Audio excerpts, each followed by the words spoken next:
महात्मा फुले चौकात आंदोलन, वाहतूक कोंडी विरोधात शिवसेना आक्रमक।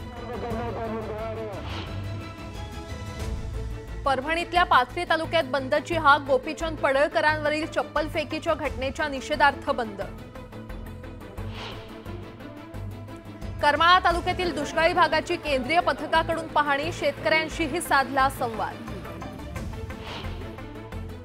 बीडच्या परळी उपजिल्हा रुग्णालयातून ऑक्सिजन पाईपची चोरी, रुग्णालयातील सुरक्षा व्यवस्थेवर प्रश्नचिन्ह निर्माण। भाजप धुळे जिल्हा परिषदेच्या अध्यक्ष अश्विनी पाटील यांचा राजीनामा, स्वखुशीने राजीनामा दिल्याचं केलं स्पष्टीकरण।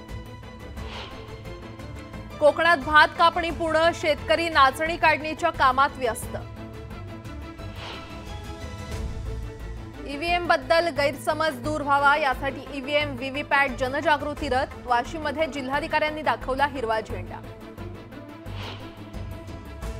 भुसावळ जिल्ह्याच्या तापमानात घट, रात्रीचं तापमान गेलं 14 डिग्रीवर।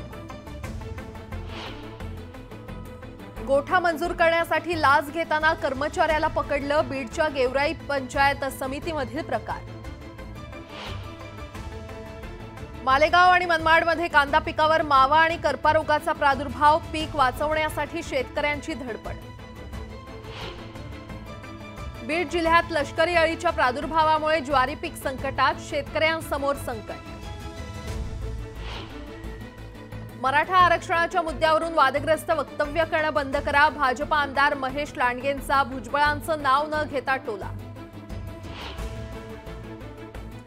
मनमाड आणि येवल्यासाठी पालखेड धरणातून पाण्याचं आवर्तन सोडलं, पाणी टंचाईग्रस्त नागरिकांना मोठा दिलासा। वाशीमध्ये बाजार समितीच्या सभापतीपदी महादेव काकडे यांची निवड, दामोदर गोटे यांनी राजीनामा दिल्यानं काकडे यांची वर्णी। अयोध्येतून मंगल अक्षता कलश, सांगली जिल्ह्यात दाखल, अक्षता कलशाचं उत्साहात स्वागत करत पूजन। महाराष्ट्राच्या नकाशात नांदेड जिल्ह्यातील किनवटमधल्या गावाचं अस्तित्वच नाही, महसुली नोंदच नसल्यानं सुविधांपासून वंचित। नगर मनमाड मार्गावर ठाकरे गटाचा रास्ता रोको, कांदा निर्यात बंदी आणि इथेनॉल उत्पादनावर बंदी विरोधात आंदोलन। आणि सांगलीतल्या पलूसमध्ये माऊलींचा रथ दिंडी सोहळा उत्साहात पार, सोहळ्यात भाविकांचा सहभाग।